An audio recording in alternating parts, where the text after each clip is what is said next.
RusAme reader, Kurosong, and today I will be reading to you from Broken Crayons by Mikularan. Now, on to Chapter 5, Befriending Enemies.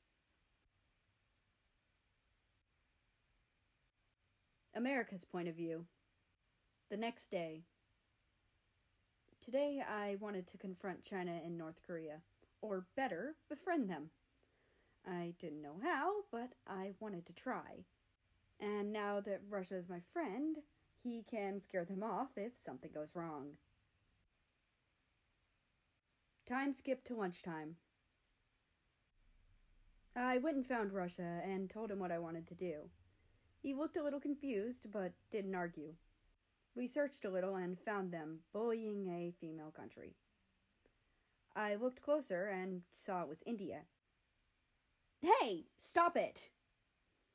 I shouted, knowing they won't listen. They stopped kicking her and turned to us.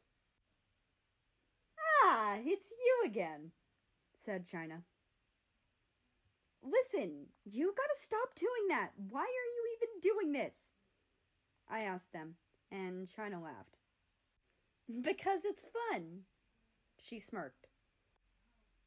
"She's lying," said Russia. "How do you know?" I asked, confused.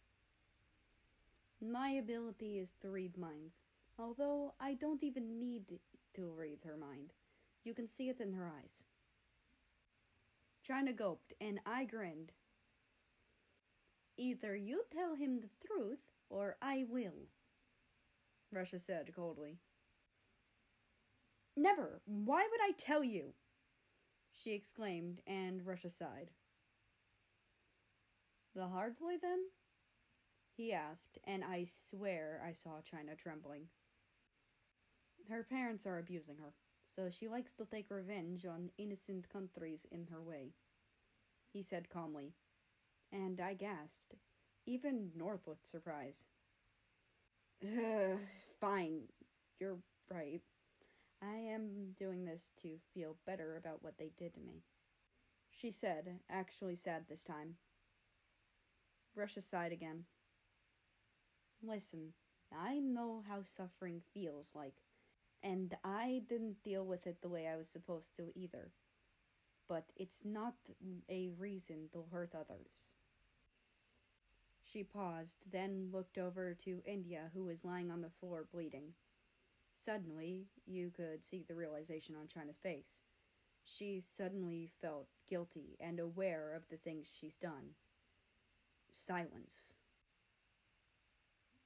"I'm sorry," she said, and every country who could hear her was shocked.